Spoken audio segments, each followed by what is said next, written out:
कृष्ण कृष्ण कृष्ण हरे हरे, हरे राम राम राम हरे हरे। हरे कृष्ण। तो सभी भक्तों का हार्दिक सुस्वागतम। इस रामायण की कक्षा में हम सभी का पुनः स्वागत करते हैं। तो हम लोग सुंदर कांड का श्रवण कर रहे हैं रामायण की कथा में, जहाँ पे भगवान श्री राम और उनके विभिन्न भक्तों का महिमा का वर्णन हो रहा है। तो अगर यदि आप में से कोई भक्त यदि कल की कोई समीक्षा या कोई पुनरावृत्ति करना चाहें, तो आप में से कोई भी भक्त हम कल की स्मृति दिला सकते हैं। कोई बताना चाहेंगे कल की क्लास की क्या थी, क्या विषय था? ओके, पिंकी माता जी आप ही से दोबारा इन सब बता देंगी। ठीक है, चलिए बताएं मैडम। प्रभु जी, कल की क्लास में आपने बताया था कि जो सीता माता और रावण का जो वार्तालाप था, उसमें रावण का तिरस्कार करते हुए माता आगे रावण को कहती है कि तुम खुद को बहुत बलशाली और वीर कहते हो, फिर भी तुम पीठ पीछे से मुझे हर कर लाए हो जब लक्ष्मण जी और राम जी वहां पे नहीं थे। हम्म। और भगवान के बहुत सारे कुछ गुणों का वर्णन भी करती है माता। हाँ। और बाकी जो पटरानियां हैं वो सब वो आपने से बताया था कि वो नजरों से मुख की जो भाव भंगिमा उनसे जो है माता सीता का समर्थन करते हैं कि अच्छा है कि इस प्रकार से वो रावण को जो है प्रताड़ित कर रही है सीता माता। और सीता माता से ये सब सुन के अंत में रावण बहुत क्रोध में आ जाता है, फिर क्रोध में आकर वो राक्षसों को सीता माता को दंड देने के लिए कहता है। और आपने उससे पहले अपने बताया था कि रावण की जो शरीर की आकृति है वो क्रोध में बहुत बदल जाती है। और जब वो वहां से उसकी इच्छा पूर्ति का कोई उसको नहीं दिखता है तो वहां से वो चला जाता है वाटिका से, और जाते जाते बाकी राक्षसों को बोल देता है कि वो ही इनको वो सीता माता को हैंडल करे, खुद ही देखे उनको किस तरीके से मनाना है। तो वो उन सबको बोलकर जाते हैं और वहां से वो चले जाते हैं। फिर एक साथ सारी जो राक्षस है वो सीता माता पर झपटती है, मतलब इन द सेंस की वो उनकी तरफ बढ़ती है और उनको डराने के लिए आगे बढ़ती है। और फिर सारी राक्षसियां जो है वो अलग अलग कुछ कुछ माता को डराने के लिए कहते हैं। मैं आपने बताया था उनके नाम, एक जटा, द्विजटा और प्रवस्था, आई थिंक दुर्मुखी, दुर्दमुखी, ऐसे जो सारी राक्षसी थी वो माता को अलग अलग तरीके से बताती है। तो हाँ। उनमें से जो एक जटा होती है वो कहती है कि जो रावण है वो पुलस्त मुनि के कुल में है, तो आपको उनके तुम्हें उनकी भार्या बनकर जो है वो सम्मान प्राप्त होगा, जो कि पुलस्त मुनि जो है वो 6 ऋषियों में जो मानव ब्रह्मा जी के मानस पुत्र हैं, 6 प्रजापतियों में से एक है। तो इस प्रकार तुम्हारा बहुत सम्मान होगा अगर तुम रावण की भार्या बनना स्वीकार कर लोगे तो। और हम्म। इसी प्रकार भय के द्वारा माता को प्रलोभन देती है। फिर एक और राक्षसी कहती है हरिजटा नाम की कि "हे सर्वांग सुंदरी, तुम मेरी बात क्यों नहीं मानते हो कि जो देवताओं तक को परास्त करने वाला है रावण, इंद्र को भी जिसने परास्त कर लिया है, वो कितना शक्तिशाली है, तो तुम्हें उसकी भार्या बनना स्वीकार कर लेना चाहिए। फिर कोई दूसरी राक्षसी भी उनको ऐसे ही बोलती है कि तुम्हारे लिए रावण जो है वो अपनी जो प्रिय रानी है, पटरानी है मंदोदरी, उस तक का त्याग करने के लिए तैयार है, तो और तुम्हें स्वीकार करने को तैयार है, तो तुम्हें उनकी जो रानी बनना स्वीकार कर लेना चाहिए। फिर विक्टा जो नाम की राक्षसी थी उसने कहा था कि जिसने अनेकों बार देवताओं को, गंधर्वों को, नागों को परास्त कर दिया, वह स्वयं तुम्हारे पास चलकर आया है, और अगर तुम्हें तुम उसको स्वीकार नहीं करती हो तो तुम्हारा दुर्भाग्य है। हम्म। फिर एक और राक्षसी जो बोलती है कि जिसके डर से सर्प जो है, सूर्य जो है वो अधिक तपता नहीं है और चंद्रमा जो है वो अपनी शीतलता को खोता नहीं है, तो फिर भी जो है तू है उसको स्वीकार नहीं कर रही है, जो इतना शक्तिशाली है। और इवन जो पेड़ है वो पुष्प की वर्षा करते हैं, उनके होने से वरुण देवी उनकी इच्छा से बरसते हैं। तो तेरा कितना भाग्य होगा कि अगर तू जो है उनको तू उनकी भार्या बनना स्वीकार कर लेती है। तो वो कह रहे हैं कि हम तो तेरे भले की बात कर रहे हैं, बाकी माने या ना माने। तो इस प्रकार वो थोड़ा उसको प्रलोभन देते हैं और वो इस तरीके से जताते हैं कि वो उनकी क्या मतलब उनका उनके शुभ चिंतक है, इस तरीके से वो दर्शाते हैं। तो यहाँ पे उन्होंने ऐसे बताया कि व्यक्ति जो है एक तरीके से हमें मैनिपुलेट करने की वो कोशिश करती है, लेकिन सीता माता अपनी उस पर बात पर अड़ी रहती हैं, और वो अलग अलग तरीके से उनको प्रलोभन देकर डराकर माता को मनाने की कोशिश करते हैं। लेकिन माता जो है वो उनको लास्ट में बोलती है, वो आंखों में आंसू भर कर कहती है कि तुम सब मिलकर जो ऐसा बोल रही हो वो लोक गृहित नहीं है और मेरे लिए बिल्कुल भी उचित नहीं है।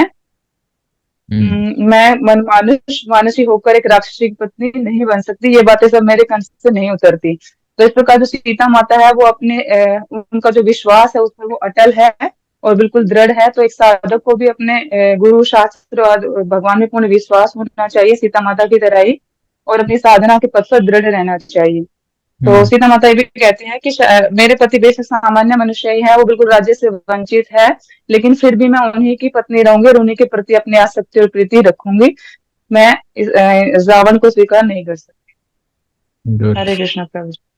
Thank you so much. Completely आपने पूरा समरी दे दिया सुंदर तरीके से। Good, thank you so much. तो सभी भक्तों को थोड़ा सा उत्साह और दिखाना चाहिए और आप लोगों को भी नोट्स बना के थोड़ा थोड़ा उसको विचार में लाना चाहिए, समझ रहे हैं उतने, क्योंकि आसपास के परिवेश ही ये सब कुछ ही यही चलता रहता है। तो इसीलिए हमें सिर्फ उस सिद्धांत को कुछ लाइनों में समझ लेना है, बाकी तो हमारे जीवन में आसपास में घटित होता ही रहता है ये सब चीजें।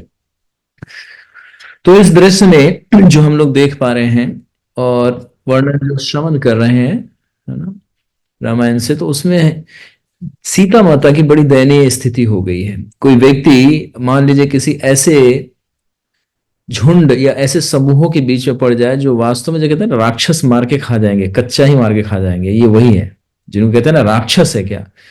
कभी कभी आप लोग या देखते हैं कि जन सम्मानने के व्यवहार में भी कभी कभी कोई बात परिहास में या कभी मजाक से ही या कभी गंभीर भाव में कहा जाता है ना ये चुड़ैल है क्या, देख चुड़ैल आ गई।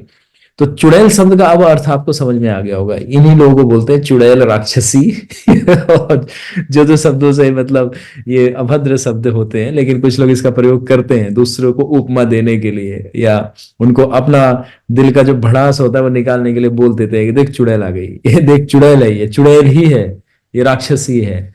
तो ये वही है।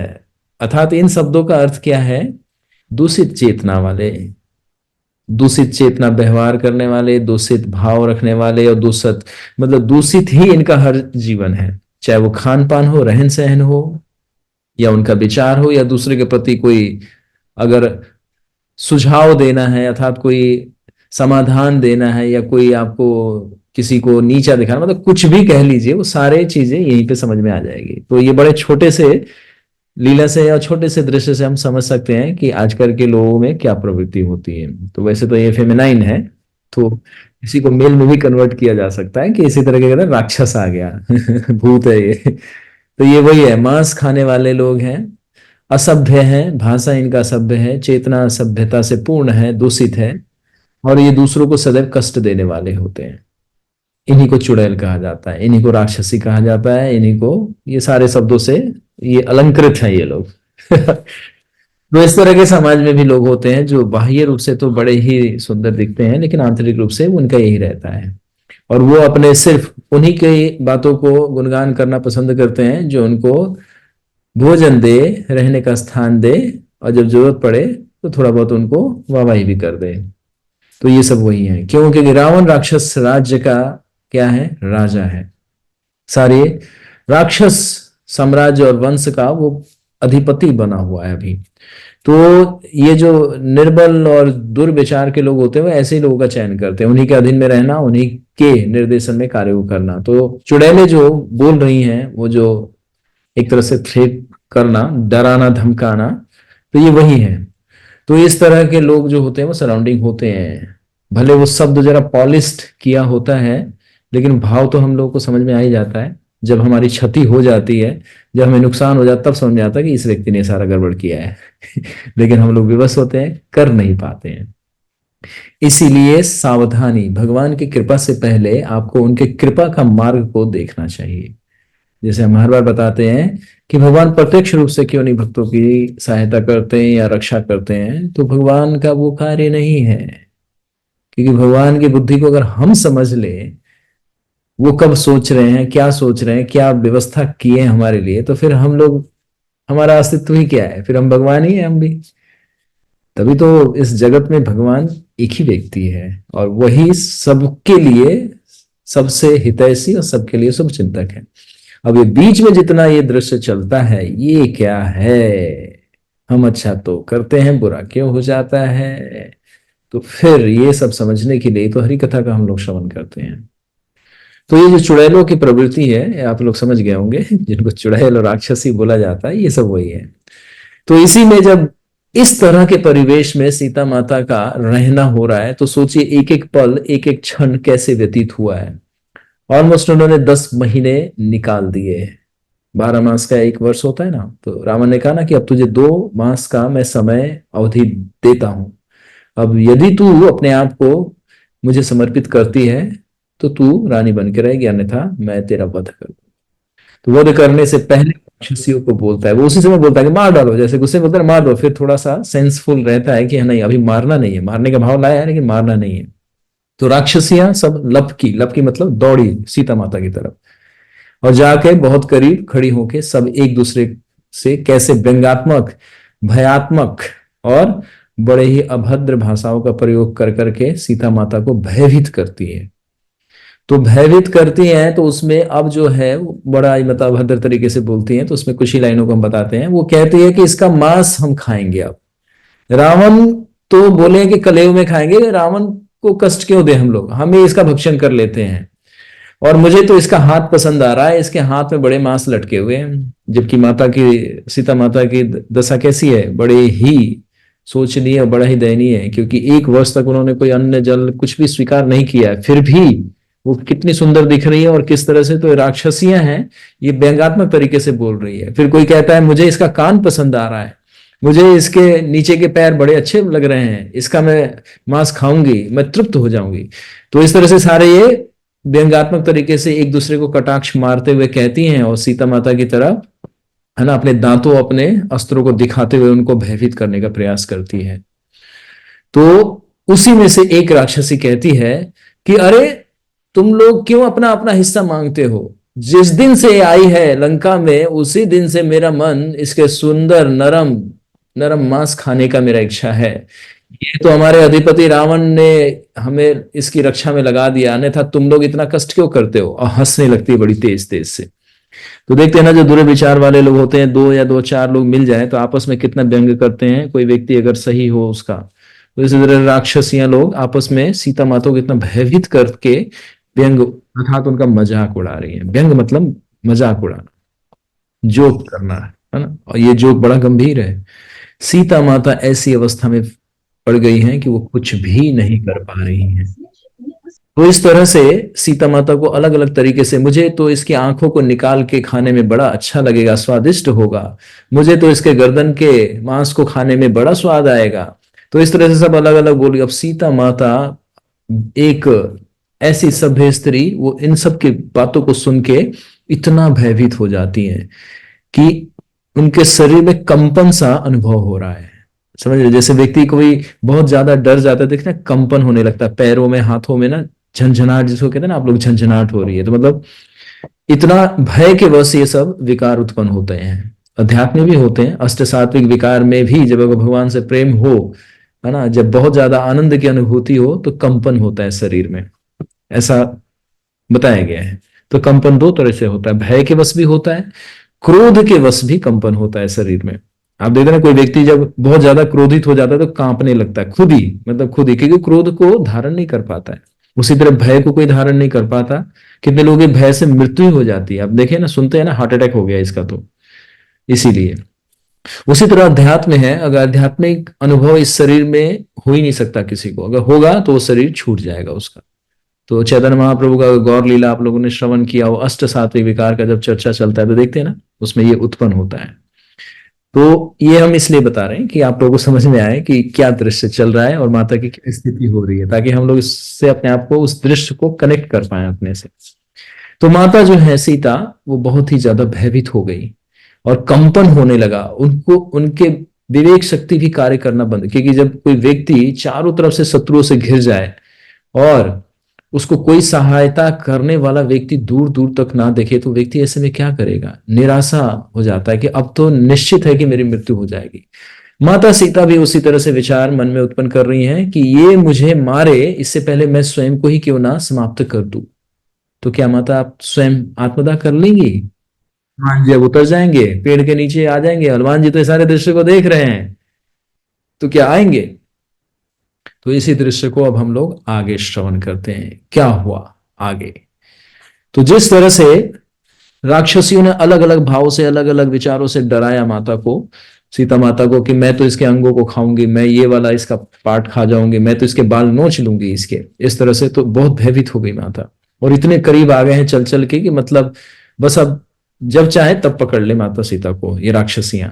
तो माता एक असहाय अवस्था में, बिल्कुल उनके विवेक शक्ति कार्य नहीं कर रहा कि अब मैं करूं तो क्या करूं।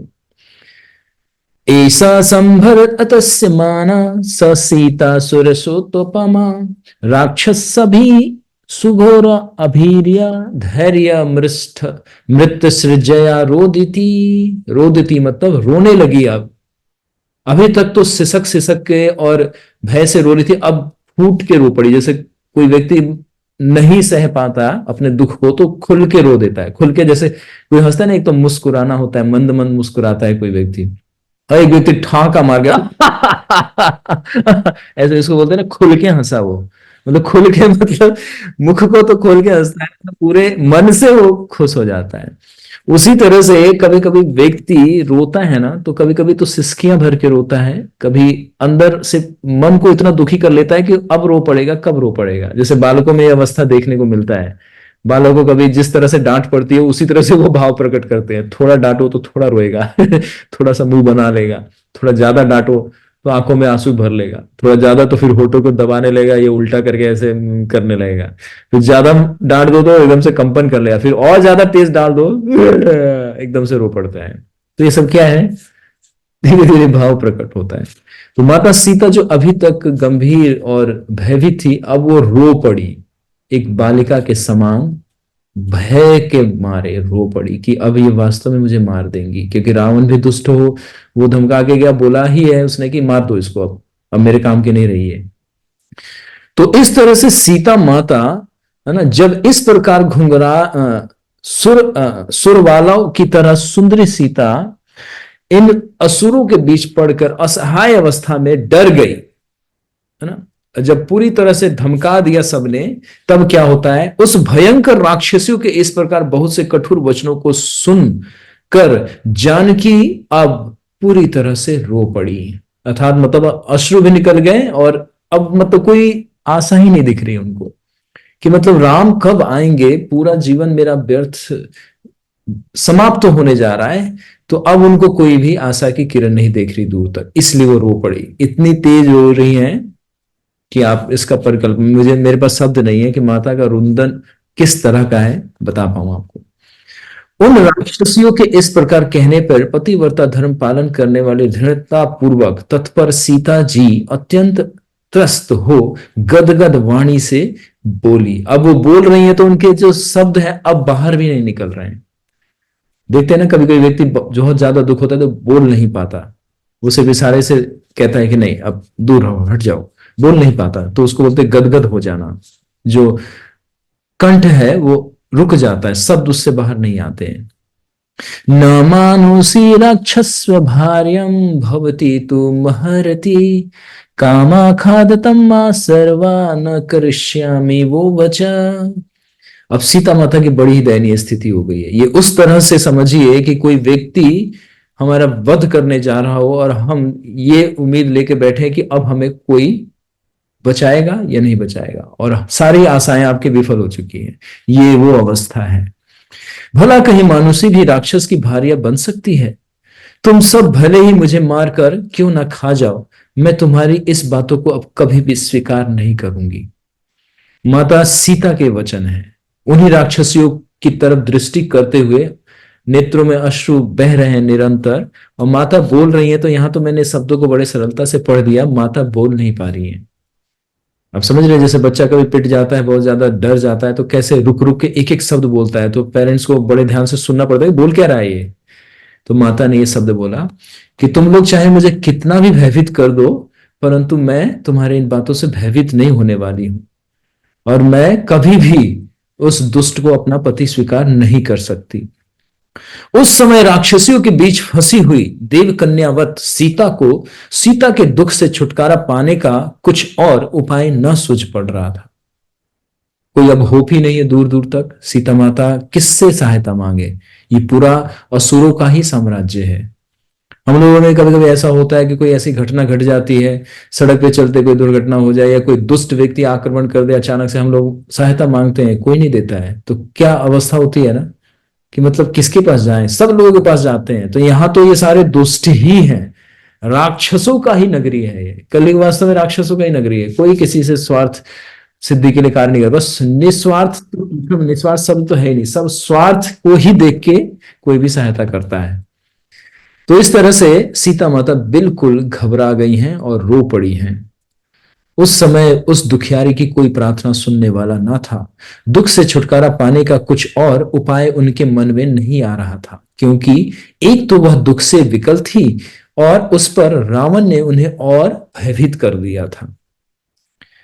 क्योंकि आराम से बैठी थी वो, तो समय की प्रतीक्षा कर रही थी, और रावण दुष्ट आया, वो भी और भयभीत करके चला गया। भक्तगण, हम 10 मिनट के लिए ब्रेक पे हैं। आप लोग सिर्फ 10 मिनट, सॉरी 10 सेकेंड, सिर्फ आप लोग लाइन पे रहिएगा। जैसे बच्चे बहुत डर जाते तो अपने को ही छुपाने लगते हैं, क्योंकि चारों दिशाओं में चारों तरफ घेरा अर्थात गोल राउंड अबाउट बना के सारी राक्षसियां खड़ी हैं, पीछे, आगे, दाहिने तरफ, बाईं तरफ, सारे इन लोगों ने घेरा बना लिया है। अब सीता माता अब ये सोच रही है कि अब मेरा अंत समय आ गया, अब ये मार ही डालेंगे मुझे। तो इसीलिए शरीर को मतलब सिकोड़ना, मतलब भय से अपने आप को ही पकड़ रही है। जैसे कोई व्यक्ति दूसरा पकड़ता है ना, कभी कभी हम सर्दी लगता है तो देखे ना, दोनों हाथ से अपने आप को ऐसे पकड़ते हैं तो उस तरह से सीता माता अपने दोनों हाथ से अपने ही शरीर की रक्षा के लिए वो इस तरह से रो पड़ी और भयभीत अवस्था में थर थर कांप रही है, मानो अपने झुंड से अलग हुई अकेली हिरनी के समान इस सियारनियों के बीच पड़ी जान रही हो। वह अत्यंत शोक से विकल तथा हताश, हताश मतलब निराशा, उस वृक्ष की पुष्पित डाली को थाम कर अपने पति श्री रामचंद्र का स्मरण करने लगी। हरि, माता ने अभी भी, देखिए परीक्षा कहां तक होती है, अभी भी उन्होंने अपने धैर्य को नहीं खोया है।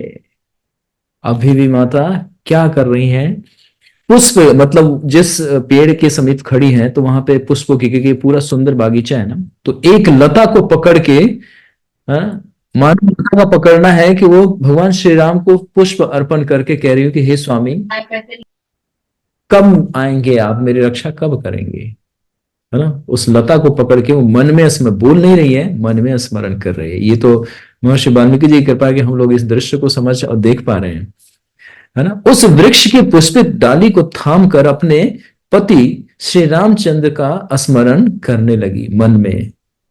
अभी भी उनको यही आशा है कि राम अवश्य आएंगे। फिर उस समय उनके नेत्र से निकले हुए आंसू छलक छलक कर गिर रहे थे, निरंतर बह रहे थे, है ना।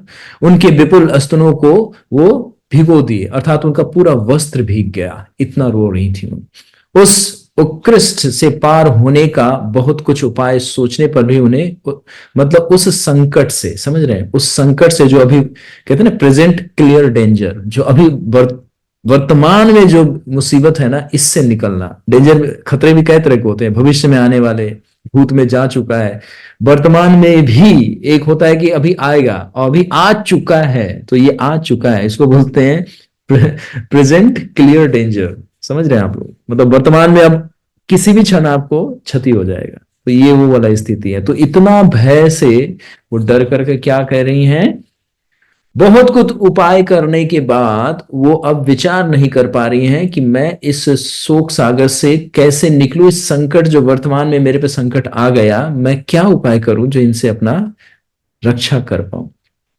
अंत में वो थर थरा कर वायु के झोंके से जिस प्रकार केले के पेड़ जमीन पर गिर जाते हैं, वो उस तरह से अध चेतना में वो पृथ्वी पर गिर पड़ी। अब मतलब फेंटेड हो गई, मूर्छित होके गिर गई, इतना भयभीत हो गई। राक्षसियों के डर से उनका मुख फीका पड़ गया और वो पूरी तरह से उदासीन अवस्था में व्यतीत हो रही थी। शरीर के थर थर कांपने से जानकी जी की बड़ी लंबी और घनी चोटी भी थर थर कांप रही थी, मतलब बाल भी ऐसे लग रहे थे कि जैसे कंपन हो रहा हो। दुखिया जानकी शोक से अचेत हो और श्री राम के विरह से विकल हो, है ना, वो सांसें लेती हुई विलाप करके अब रो रही हैं। हाँ रामेति च दुःखहर्ता पुनर्लक्षणम नेति च हा शश्रु मम कौसल्ये हा सुमित्रो भामिनी। कितना सुंदर प्रार्थना के रूप में रो रही हैं। क्या कह रही हैं, है ना? जानकी जी विलाप करते हुए कहने लगी, हाँ राम, हे राम, हे लक्ष्मण, हे मेरे सास कौशल्या के प्रिय पुत्र, हे भामनी सुमित्रे अर्थात सुमित्रा के पुत्र लक्ष्मण, संसार में पंडितों की कही हुई यह कहावत ठीक ही है कि बिना समय आए स्त्री हो या पुरुष कोई नहीं मृत्यु को प्राप्त करता। नहीं तो क्या यह संभव था कि जैसे कि ये दुष्ट राक्षसी मुझको सता रही हैं, दुखिया मैं श्री रामचंद्र के बगैर एक मुहूर्त भी जीती रहती। मैं अल्प पुण्य और दुखियारी एक अनाथनी की तरह वैसे ही नष्ट हो जाऊंगी जैसे बोझ से लदी हुई नाव समुद्र में धोखे से वह डूब जाती है। मैं अपने पति की अनुपस्थिति में इन राक्षसियों के पल्ले अर्थात इनके सानिध्य को नहीं स्वीकार करती थी, अर्थात मतलब उनके संग में नहीं रह सकती। उसी प्रकार निश्चय ही नष्ट हो रही हूं जिस प्रकार पानी के वेग से नदी तट होता है, अर्थात पानियों के वेग से देखते हैं ना, नदी जो है किनारे को मिट्टी को बार बार धो देती है। तो इस तरह से इन लोगों ने इतना दुख दे दिया है कि अब इनका धैर्य ही टूट गया है। ये प्रार्थना कर रही है, मतलब अब चेतना में आ चुकी हैं और राम के लिए प्रार्थना कर रही हैं कि मतलब क्या आप इतना दुख देने के बाद भी आप मेरी रक्षा नहीं करेंगे? जो उन कमल नयन सिंह धिक्कारतगामी कृतज्ञ और मधुर भाषी मेरे स्वामी के दर्शन करते वे धन्य हैं। मतलब सीता माता उन लोगों के लिए कह रही हैं कि जो आपके समक्ष है, जो आपका निरंतर दर्शन कर रहे हैं, वो बड़े भाग्यशाली हैं। मैं कितने अल्प पुण्य वाली, मतलब भगवान का दर्शन, भक्त का दर्शन भी पुण्य से होता है। ये भी एक बड़ा ही सुंदर सिद्धांत है कि पुण्य होगा तभी भगवान की कृपा, भक्त की कृपा मिलेगी, अन्यथा वो भी नहीं मिलेगा। तो ये कह रही है कि अल्प पुण्य वाली हूं, दुर्भाग्यशालिनी हूं कि मैं आपसे विरक्त हूं, अर्थात मैं आपसे बहुत दूर अलग होकर जीवन व्यतीत कर रही हूं। और जो आपके समक्ष आपका निरंतर दर्शन कर रहे हैं उनके कितने भाग्य हैं, है ना? वो धन्य है। वो उन प्रसिद्ध श्री रामचंद्र के बिना मेरा जीवन सर्वथा वैसे ही कठिन है जैसे हलाहल विष को पीने वाला व्यक्ति का जीवन संचित करना संभव। अर्थात जो व्यक्ति विष पी ले तो कोई ये तो नहीं कहेगा ना ये अमर है, अब अमर रहेगा, मरेगा नहीं। विष पीने के बाद हर एक को ये विश्वास है कि उसकी मृत्यु निश्चित है। अब तो ये स्वयं अपनी स्थिति को व्यक्त कर रही है। मुझे नहीं ज्ञात मैंने पिछले जन्मों में क्या पाप कर्म किए हैं जिनके फलस्वरूप मुझे घोर दारुण दुख सहन करना पड़ रहा है। इस समय मेरे ऊपर जैसी भारी विपत्ति पड़ी है उससे तो मैं अब अपने को मृत्यु के गोद में, अर्थात क्योंकि राक्षसियों के प्रहरे से श्री रामचंद्र जी को मैं नहीं पा सकती। तो कह रही हैं कि अब जितना दुख मिल गया तो अब मैं इन राक्षसियों के हाथ में इनसे मारे जाने के सिवा मैं स्वयं को मृत्यु कर दूं, अर्थात मैं स्वयं आत्महत्या कर लूं। क्यों? क्योंकि मैं आपके बगैर तो नहीं जी सकती। श्री रामचंद्र जी को ना पा सकी तो मैं ये जीवन किसके लिए धारण करूं? ये सीता माता ने कहा। धिक्कार है मनुष्य होने पर भी, और धिक्कार है परतंत्रा को।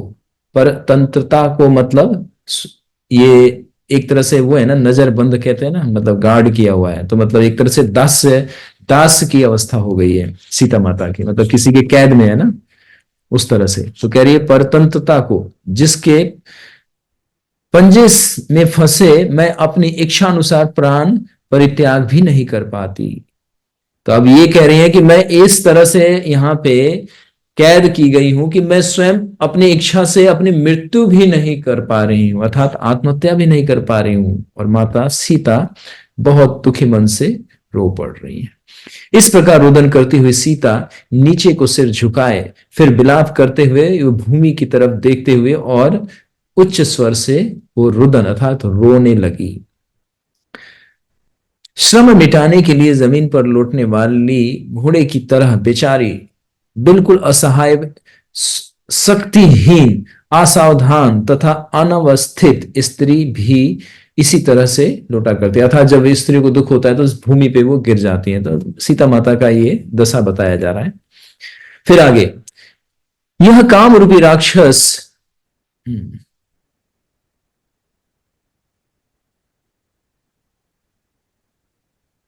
हम्म, अब यहां आकर मैं राक्षसी के पाले में पड़ चुकी हूं, फिर मेरी इस दयनीय अवस्था को राम क्यों नहीं देख रहे। इस प्रकार सोच में पड़ी और अत्यंत दुखियारी मैं अब जीने की अभिलाषा नहीं रखती। अर्थात इतने दुख के बाद माता कह रही कि अब मैं अपना धैर्य खो चुकी हूं, अब मुझे जीने की कोई अभिलाषा नहीं दिखती। ना तो मुझे अब जीने का कोई प्रयोजन ही दिखता है और ना मुझे धन अर्थात ये संपत्ति भी मेरे लिए व्यर्थ है, क्योंकि राक्षसियों के बीच रहना और उस इन महाबलवान से रामचंद्र के बगैर रहना पड़े, ये तो कदापि संभव नहीं है। कदापि मतलब मेरे लिए तो संभव ही नहीं है, ये माता स्वयं से अब कह रही है। जान पड़ता है मेरा कलेजा अर्थात मेरा हृदय पत्थर का हो रहा है, अथवा हम्म तभी तो इतना दुख पड़ने पर भी ये टुकड़े टुकड़े नहीं हो गया, विदीर्ण नहीं हो गया, मतलब टुकड़े टुकड़े नहीं हो गए। सीता माता कह रहे कि मैं इतना दुख झेल के भी, इतना सहन करके भी मैं अभी तक जीवित कैसे हूं इस शरीर में। मुझ दुष्ट आत्मा और अपतिव्रता की तरह काम करने वाली को धिक्कार है, जो मैं श्री रामचंद्र के बगैर मुहूर्त भर भी जीवित रह सकी हूं। तो माता अब अपने आप को कोस रही है। कभी कभी व्यक्ति जब दूसरे की सहायता नहीं पाता तो वो अपने आप को भी धिक्कार देता है, अपने आप को ही कष्ट देता है कि मतलब मेरी इतनी दयनीय अवस्था है कि कोई मेरी सहायता भी नहीं कर रहा है। तो ये वो अवस्था है। मैं रावण को तो अपने बाद हम्म मैं तो रावण को अपने वाम पाद से भी न छूंगी, अर्थात इच्छा करने मात्र से मैं उसको अपना पति स्वीकार नहीं कर पाऊंगी। वह ना तो मेरे मना करने पे कुछ ध्यान देता है और ना अपने आप को और ना कुल की ही उसको मर्यादा पता है। वह तो अपने क्रूर स्वभाव अर्थात काम वशीभूत हो वो मुझे प्राप्त करना चाहता है। चाहे तो वह मेरे शरीर के टुकड़े टुकड़े कर दे, चाहे वह मुझे मिसल करके मेरे प्राण निकाल दे, चाहे मेरे शरीर को वो विभिन्न भागों को काट करके वो पक्षियों और पशुओं को खिला दे, किंतु मैं रावण को कभी भी वर के रूप में स्वीकार नहीं करूंगी। श्री रामचंद्र जी विख्यात 200 में भी गुणों को देखने वाले हैं, कृतज्ञ, दयालु और सदाचारी हैं, किंतु जान पड़ता है इस समय वे क्यों ऐसे निष्ठुर हो गए हैं जो मेरी रक्षा नहीं कर रहे हैं। यह मेरे ही भाग्य का दोष है। तो देख रहे हैं क्या क्या स्थिति होती है। हम लोग भी कभी कभी ऐसे मार्ग पे पड़ जाते हैं तो ऐसा लगता है ना कि मतलब सब कुछ व्यर्थ जा रहा है। तो इसी दृश्य को और इसी घटना को तो कहा जाता है कि धैर्य की परीक्षा चल रही है। धैर्य की परीक्षा सभी लोग नहीं पास कर पाते हैं, बहुत ही बिरला होते हैं जो धैर्य की परीक्षा को पास कर पाते हैं। जिन्होंने अकेले जनस्थान में 14,000 राक्षसों का वध किया, क्या वो मेरी पुकार और मेरी रक्षा नहीं करेंगे।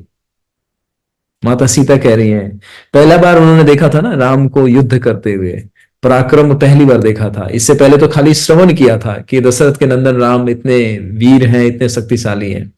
तो ये उसी दृश्य को याद करके कह रही हैं कि आपने अकेले 14,000 राक्षसों का वध किया था कुछ ही क्षणों में, क्या आप मेरी प्रार्थना नहीं सुन रहे हैं, आप मेरी रक्षा नहीं करेंगे। अल्प अल्प बलि रावण ने मुझे यहां लाकर बंदी गृह में डाल दिया, परंतु निश्चय ही मेरे पति श्री रामचंद्र युद्ध में रावण का वध करेंगे, ऐसी अभी भी मेरी आशा है। जिन्होंने दंडक वन में राक्षस उत्तम विराध को मार डाला, वे श्री रामचंद्र मेरे उद्धार के लिए क्या अब ना आएंगे। यद्यपि यह लंका समुद्र के बीच में होने के कारण इसमें बाहर से किसी का आना संभव नहीं है, तथापि श्री रामचंद्र के वानों की गति को कौन रोक सकता है। कितना सुंदर बात बोला माता ने कि हम मानते हैं कि आप यहां नहीं पहुंच पाएंगे, लेकिन आपके बाणों की गति तो वो समुद्र को भी पार कर जाएगी मेरे स्वामी।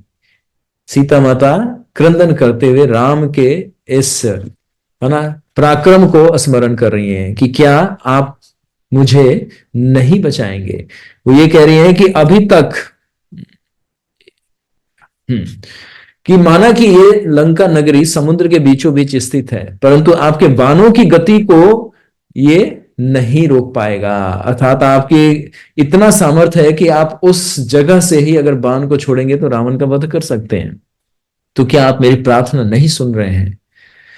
किम तत्कारम एना रामो दृढ़ पराक्रमम राक्षस अप्रहितम भार्या इष्टम नाभ्याय पद्धते। श्री रामचंद्र जी दृढ़ पराक्रमी होकर भी राक्षस द्वारा हरी हुई अपनी प्यारी पत्नी अर्थात भार्या का क्या उद्धार नहीं करना चाहेंगे? इसका कारण क्या है कि वो अभी तक मेरी प्रार्थना नहीं सुन पा रहे हैं? इसका कारण यह हो सकता है कि कदाचित लक्ष्मण के ज्येष्ठ भ्राता श्री रामचंद्र को अभी यह ज्ञात ही ना हो पाया है कि मैं लंका में बंदी बनाई गई हूं। यदि यह जानते होते तो क्या ऐसे तेजस्वी होकर वे इस प्रकार अपमान को सहन करने देते मुझे? अर्थात माता, देखिए माता का विश्वास अभी भी नहीं गया है। सीता माता का विश्वास अभी भी यही कह रहे हैं। इन्होंने बोला ना, इससे कैसे पता चला कि विश्वास नहीं गया है? कह रहे हैं कि हो सकता है, ऐसा संभव है कि वो पूरे पृथ्वी पे ढूंढ लिए हो लेकिन समुद्र के बीच में तो कोई आ ही नहीं सकता। तो इसीलिए कह रही है माता कि हो सकता है, ये संभावना है कि मेरे राम को, उनको ये ज्ञात ही ना हो पा रहा, पता ही नहीं चल पा रहा है कि मैं लंका में बंदी बनाई गई हूं और इस समुद्र के बीचों बीच स्थित है। जो जटायु हर जाने का संवाद श्री रामचंद्र जी को दे सकता है, उस गिद्धराज जटायु को भी तो रावण ने युद्ध में मार डाला, है ना? तो सीता माता को वो भी दृश्य याद आया कि एक व्यक्ति साक्षी बना था मेरे अपहरण का, जटायु, लेकिन इस दुष्ट ने तो मेरे ही नजरों के सामने, मेरे दृष्टि के सामने ही जटायु का भी वध कर दिया था। परंतु जटायु तो अपने प्राण को बचा के रखे थे। वो तो हम लोगों ने सुंदर दृश्य को देखा था कि भगवान के भक्त स्वयं कष्ट में रह के भगवान का सेवा कैसे करते हैं। तो जटायु ने कहा था कि मैंने प्राणों को इसीलिए संचित रखा था तो आपको ये संदेश दे पाऊं कि जानकी को कौन कहां किस दिशा में लेके गया। तो सीता माता वही कह रही है कि जटायु ही एक मेरे आशा थे जो आपको ये संदेश दे सकते थे, परंतु इस दुष्ट ने तो उनका भी वध कर दिया। जटायु ने बड़ा भारी कार्य किया था, भारी मतलब पराक्रम दिखाया था ना, युद्ध किया था, अपने सामर्थ्य से सैकड़ों हजारों गुना शक्तिशाली रावण से लड़े थे और वो भी वृद्ध अवस्था में। उसने वृद्ध होकर भी मुझे छुड़ाने के लिए रावण से द्वंद्व युद्ध किया था। अगर श्री रामचंद्र जी को मेरा यहां रहना ज्ञात हो जाए तो वे अवश्य इस क्रुद्ध हो सारे लोगों को अपने बाणों से राक्षस राज्य का वंश ही सुन्न कर देंगे। तो सीता माता यही कह रही हैं कि यदि उनको किसी भी तरह से संकेत मिल जाए या उनको पता चल जाए तो ये सिर्फ राक्षस रावण को नहीं वध करेंगे, वो पूरे वंश का ही विनाश कर देंगे। वे समुद्र को सुखाकर लंका को भस्म कर डालने में पूरी तरह सक्षम है। इस नीच रावण का नाम क्या, इसका पूरा वंश वो मिटाने में सक्षम है। तब ये राक्षसियां जिनके पति मारे जाएं, लंका के प्रत्येक घर में तेरी तरह निसंदेह रोए, है ना। मुझे विश्वास है कि लंका का पता लगाकर श्री रामचंद्र और लक्ष्मण शत्रु का नाश अवश्य करेंगे, क्योंकि उनके सामने पड़ने पर उनका शत्रु एक क्षण भी जीवित नहीं रह सकता। थोड़े ही दिनों के भीतर यह लंका चिता के धुएं से पूर्ण व्याप्त होगी और गिद्धों के दलों से युक्त हो शमशान जैसी यह लंका बन जावे। थोड़े ही दिनों बाद यह मेरा मनोरथ सफल हो, क्योंकि जहां सब कुमार्गामी, कुमार्ग मतलब गलत कार्य करने वाले होते हैं, वहां नाश निश्चय ही होता है, अर्थात विनाश। किंतु इस समय जान पड़ता है लंका में ऐसे अपशकुन दिख पड़े हैं जिनको देखते हुए अब बहुत शीघ्र यह लंका पूरी निस्तेज अर्थात नष्ट होने की संभावना है। यह पापात्मा रावण के मारे जाने पर निस्संदेह यह लंका दुर्घर्ष होने पर भी विधवा स्त्रियों की तरह नष्ट हो जाएगी। यद्यपि इस समय इस लंका नगरी में नित्य ही अच्छे अच्छे उत्सव हुआ कर रहे मतलब वर्तमान में दिन के समय में देखते हैं ना, उत्सव मनाता है रावण। तथापि जब रावण मृत्यु को प्राप्त हो जाएगा तब यह उस स्त्री की तरह दिख पड़ेगा जिसका पति मृत्यु को प्राप्त हुआ हो। निश्चय ही लंका के घर में राक्षस कन्याएं रोएंगी और अब मैं शीघ्र ही यह दुखारियों का रोना सुनना मेरे कानों को भाएगा। जब श्री रामचंद्र के बाण इस लंका को भस्म कर डालेंगे तब यह अंधकारमय हतप्रभ और वीर राक्षस शून्य हो जाएगा। अरुणा अरुणा नयन और श्री रामचंद्र के पास रावण के घर में भी मेरी बंदी होने का संवाद पहुंचने पर की देर है। अरुणा मतलब समझ रहे हैं, अरुण नयन मतलब सिर्फ किसी भी क्षण मेरी ये प्रार्थना राम तक पहुंच जाएगी। तो ये जितने हमने वाक्य को आपको श्रवण कराए, ये सीता माता रोते हुए बोल रही है। जैसे कोई व्यक्ति बोलता है ना अपने दुख को, कोई सुनता नहीं तो खुद ही बोल बोल के वो बोलता है और रोता भी है। तो सीता माता ने राम की सामर्थ्य को भी बता दिया, इसीलिए इनका अभी भी विश्वास दृढ़ है। मतलब अंतिम क्षण तक इन्होंने विश्वास नहीं खोया। अंतिम क्षण तक ये भगवान राम के पराक्रम को स्मरण कर रही हैं। और वो क्या अभिलाषा कर रही हैं कि इन दुष्टों ने, इस राक्षसियों ने मुझे कष्ट दिया है तो उनके साथ क्या क्या व्यवहार होगा। तो हमने देखा कि शमशान बन जाएगा। ये राक्षसनियां जो अभी मुझे देख के बड़ी प्रसन्न हो रही है, स्वयं रोएंगी जब इनके पति अर्थात असुर लोग मारे जाएंगे। और अंत में क्या करिए, अरुण नयन वीर अर्थात जिनके नेत्रों से सूरज का प्राकट्य होता हो, मतलब ये क्रोध भाव को बताना चाह रही हैं। अरुण का मतलब सूर्य है ना, और अरुण का मतलब लालिमा भी होता है। जैसे प्रातः काल आप सूर्य को देखते हैं तो अरुणोदय कहा जाता है। सूर्य को उदित होते समय जो प्रातः काल जो आप 5 से 6 के बीच में देखते हैं ना, उसको अरुणोदय कहा जाता है। तो उस समय में उनके आभा और उनकी रोशनी को देखा जा सकता है। तो भगवान के नेत्र भी लालिमा है, उनके नेत्र लाल हैं, भगवान हरि के नेत्र लाल हैं। तो अरुणय नयन, तो अरुण नयन ये राम, भगवान राम के ही नाम है, अरुण नयन। ठीक, तो कह रही हैं कि रामचंद्र के पास रावण के घर में मेरी बंदी का संवाद पहुंचने भर की विलंब है, अर्थात बस संदेश पहुंच जाए कि मैं यहां पे किसी तरह से बंदी हूं, फिर इस दुष्ट का विनाश उसी क्षण संभव हो जाएगा। हे राक्षसियों, इस दुष्ट और अधम रावण ने मेरे लिए जो अवधि निश्चित की है। अब माता उठती हैं और सारे असुर जितने भी राक्षसियां थी उनके तरफ क्रोधवश देखते हुए उनको क्या कहते, चेतावनी देती है। क्या कहती है, हे राक्षसियों, इस दुष्ट और अधम रावण ने मेरे लिए जो अवधि निश्चित की है वह भी अब पूरी होने वाली ही है। हे पाप राक्षसी, धर्म अधर्म नहीं जानते, सो महापाप अब बड़ा भारी उत्पात होने वाला है। तुम सुनो, इन मांस भक्षी और राक्षसों का धर्म का तत्व कुछ भी नहीं ज्ञात, धर्म का तत्व का कुछ भी ज्ञात नहीं। अतः रावण निश्चय ही अपने कलेवा के लिए मेरे शरीर के टुकड़े टुकड़े करवाएगा। सो मैं बिना रामचंद्र के मैं यह जीवन धारण नहीं कर सकती। रक्तानयन, श्री राम रक्तानयन, बताया ना भगवान के नेत्र कैसे हैं, रक्तनयन, अरुण नयन, ये भगवान राम के ही और हरि के ही नाम है। ये सहस्त्र नामों में आता है ये सब। रक्तानयन, भगवान कितना सुंदर नाम है रक्तानयन, जिनके नेत्र लालिमा से भरे हुए हैं। रक्तानयन श्री रामचंद्र जी को देखे बिना मुझसे अब मेरा दुख सहा नहीं जा रहा।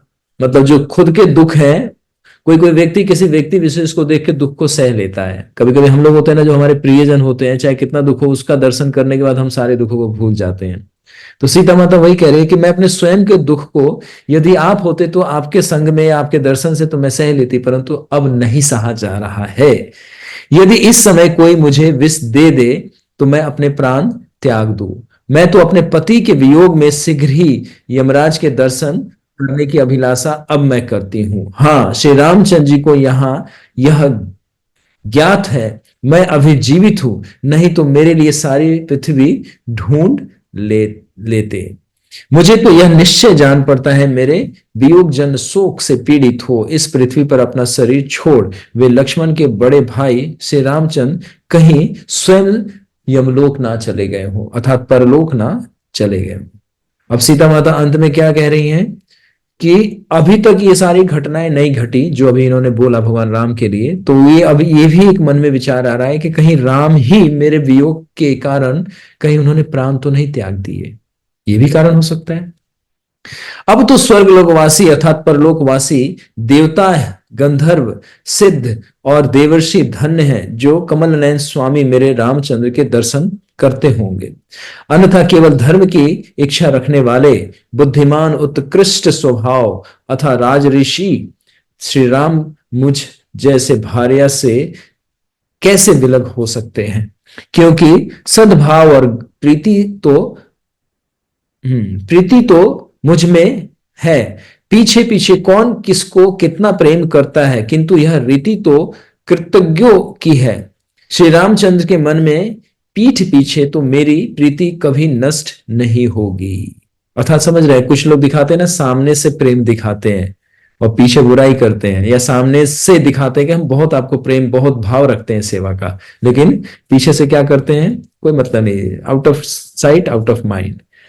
लेकिन यहां भी सीता माता क्या कह रही है कि मैं उस तरह के व्यक्ति में या उस तरह की स्त्रियों में नहीं जो पीछे से तो आपके पीठ पीछे प्रेम दिखाए, आपके सामने दिखाए और पीठ पीछे प्रेम ना दिखाए। तो ये कह रही है कि मैं अभी भी वही हूं जो आपके समक्ष हूं, वही मैं ऐसा कदापि नहीं कर सकती कि मैं आपके प्रति कुछ विस्मृति अपने मन में उत्पन्न होने दूं। हाँ, यह हो सकता है मुझ में कोई दोष हो, यह मेरे सौभाग्य का अंत ही आ गया है। तो सीता जैसे श्रेष्ठ पदार्थ को अंगीकार करने वाले श्री रामचंद्र जी का मुझ में वियोग हो गया। श्रेष्ठ चरित्र वाले महाबली शत्रुहंता महात्मा श्री रामचंद्र जी जब मेरे वियोग को सह ना सके होंगे तो उनकी क्या दशा है। तब मेरे लिए ऐसे दुख मेरे जीने से मुझे क्या लाभ देगा। यह और भी यह भी हो सकता है कि वे दोनों भाई शस्त्र को त्याग फल कंद मूल खाकर वह अभी भी मेरी प्रतीक्षा कर रहे हो। अब ये भी विचार आ रहा है कि उसी आश्रम में कहीं बैठ के अभी भी प्रतीक्षा कर रहे हो कि सीता कहीं गई है, आ जाएगी। अथवा दुष्ट राक्षस राज रावण ने उन दोनों भाइयों का राम सहित कहीं वध तो नहीं कर डाला। ये सारे विचार भी आ रहे हैं। ऐसे संकट के समय मैं मन से अपनी मृत्यु को स्वीकारती हूं, किंतु ऐसे दुख से समय भी मेरी मृत्यु भाग्य में लिखी नहीं है। निश्चय ही पाप रहित जितेंद्रिय महाभाग मुनिगण धन्य हैं जिनके ना तो कोई प्रिय हैं और ना ही कोई अप्रिय हैं, अर्थात जो राग द्वेष से मुक्त हैं, जिनको अपने किसी प्रियजन के लिए ना तो कोई चिंता और ना ही कोई दुख भोगना पड़ता है और ना किसी अपने अप्रिय से किसी तरह का उनको द्वेष होता है। जो इन दोनों अर्थात प्रिय अप्रिय राग द्वेष से छूट गए हैं वह महात्माओं को मेरा प्रणाम है। ऐसे में मैं उन समस्त ऋषियों को भी प्रणाम करती हूं। तो I would like to stop here. तो अंत में सीता माता ने ये कहा कि हे ऋषिगण, हे महर्षिगण, मैं आपको भी प्रणाम करती हूं जो अपने परिवार से द्वेष राग इन सब से मुक्त होकर अब शुद्ध आत्मा बन करके, है ना, जीवन विचरते हैं। मैं आपको प्रणाम करती हूँ। तो यहां पे प्रणाम करने का अर्थ क्या है। अब माता उसी तरह से जिस तरह से जब वो वन से हरी गई थी तो जो जो प्रार्थनाएं बोल रही थी, अब आप लोग को स्मरण आ रहा है। ये सिमिलर प्रार्थना उसी तरह से है यहां पे अपनी। अब क्योंकि उन्होंने धैर्य खो दिया, लेकिन धैर्य खोते खोते अंत में फिर भी उनको एक आशा है कि राम अभी भी मुझे मेरी इन दुष्टों से रक्षा कर लेंगे। तो माता ने जितनी बात कहे, माता की ये व्यथा है और उनकी स्थिति है। तो माता अब जो निर्णय लेने जा रही है कि अब मैं अपने प्राण त्याग दूं, मतलब प्राण त्यागने का पूरा मन और चित्त इनका तत्पर हो चुका है, ऑलमोस्ट डेड। जैसे कहते हैं ना कि मतलब शरीर में प्राण तो है लेकिन वो कार्य नहीं कर पाएगा।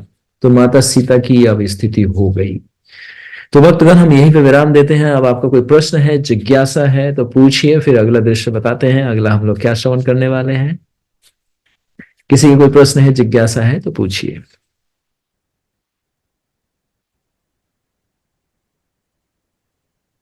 और हम्म। सीता माता के, तो फिर वो ऊपर हनुमान जी को क्यों नहीं देख पाई? और हनुमान जी जब सीता माता को आ रही थी पास में, तब वो क्यों नहीं आए वहां पर सामने? गुड, आपका प्रश्न अच्छा है, क्योंकि हनुमान जी बड़े इंटेलिजेंट हैं।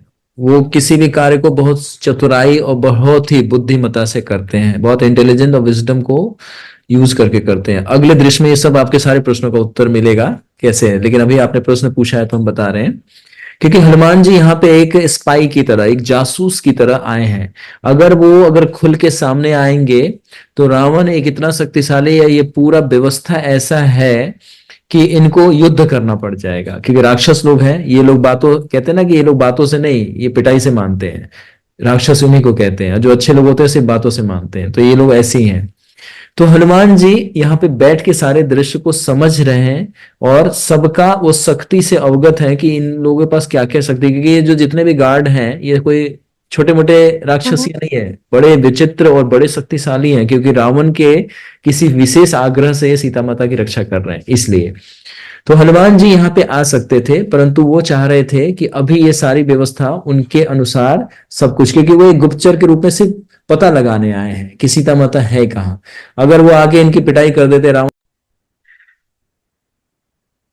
वो कार्य करेंगे और अब आने वाले हैं। अभी वो इस परिस्थिति में इसलिए नहीं आए क्योंकि जब हम कोई काम करते हैं और जब हमारा वो परिस्थिति हमारे अनुकूल ना हो तो थोड़ा सा विलंब करके करना चाहिए, अच्छे तरह से समझ के करना चाहिए। जैसे आपको कोई बहुत सारा क्वेश्चन मिलता है ना, होमवर्क में, या जब आप एग्जाम देते हैं तो देखते हैं ना, जो सबसे पहले छोटे मोटे होते हैं पहले उनको सॉल्व कर लेते हो। आपको ये रहता है कि टाइम कम है, पहले इसको निपटा देते हैं, फिर बाद में कॉम्प्लिकेटेड क्वेश्चन को सॉल्व करूंगी, ताकि फिर वो टाइम उसके अकॉर्डिंग यूटिलाइज हो जाएगा। तो हनुमान जी अभी पहले सब कुछ बहुत अच्छे तरह से मॉनिटर कर रहे हैं, और जब कर लेंगे, जब उनको पूर्ण विश्वास हो जाएगा कि अब ये सही समय है, तब जो अब आपका प्रश्न का उत्तर है वो अगले 2 श्रृंखला में आपको पूरा उत्तर मिल जाएगा। हनुमान जी आएंगे भी, सीता माता को बात भी करेंगे, और रावण को मजा चखाएंगे भी, और यहीं पे दुष्टों की पिटाई भी करने वाले हैं। तो अभी आएंगे, थोड़ा सा प्रतीक्षा करो, ठीक है। ठीक है प्रभु जी, धन्यवाद प्रभु जी, हरे कृष्णा। Thank you. तो और किसी का कोई प्रश्न आया, मन में विचार आया?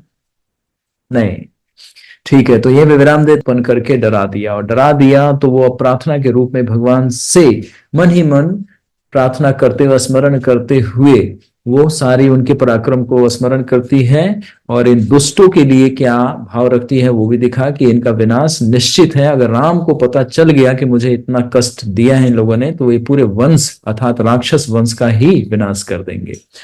तो इस तरह से वो करते करते इस तरह से हो गई हैं। अब वो अपने दुख को भी व्यक्त कर रही हैं, परंतु फिर भी धैर्य और एक आशा भी है कि राम अवश्य मुझे इस दुष्टों से बचा लेंगे। तो इस तरह से प्रार्थना करते करते वो मूर्छित होके अब वो अंत में यही कहती हैं कि अब मेरे प्राण मेरे वश में नहीं, अर्थात अब इस शरीर में तो हूं लेकिन मेरे प्राण अब इस शरीर में नहीं संभाले जा। तो इस तरह से वो अब मूर्छित होके गिर जाती हैं। तो गिर जाती हैं तो अब आगे क्या होगा? अब जो है यहीं पे हमारे उस महानायक हीरो की क्या है, पुनः एंट्री है, दूसरी एंट्री। हनुमान जी अब कौन से संकेत देंगे? क्या सामने आएंगे, बात करेंगे फेस टू फेस? नहीं, अभी तो सारी राक्षसियां हैं। हनुमान जी वहीं पे पेड़ से बैठे बैठे क्या संकेत देते हैं? कौन सा भगवान राम के चरित्र का गुणगान करेंगे संगीत के रूप में? तो क्या वो सीता माता सुनेंगी या सब सुनेंगे? तो खाली हम लोग सुनेंगे और कोई राक्षसी नहीं सुन पाएगा, और सीता माता उनके इन सारे वचनों को सुनेंगे। तो हनुमान जी अब कौन सा, किस तरह से क्या क्या चीजें बताते हैं और किस तरह से वो प्रकट होते हैं, तो अब बड़ा ही सुंदर दृश्य है आने वाले 2-3 श्रृंखलाओं में। तो आप लोग अच्छे से श्रवण कीजिए और भगवान राम के इस लीला को अपने। तो आज के लिए इतना ही, फिर हम आगे मिलेंगे। जय श्री सीताराम लक्ष्मण भक्त हनुमान की जय, श्री श्री राधा श्याम सुंदर की जय, महर्षि वाल्मीकि जी की जय, समस्त आचार्य भक्त वृंद की जय, श्रीला प्रभुपाद की जय, आप सभी गौर भक्त वृंद की जय। Thank you very much.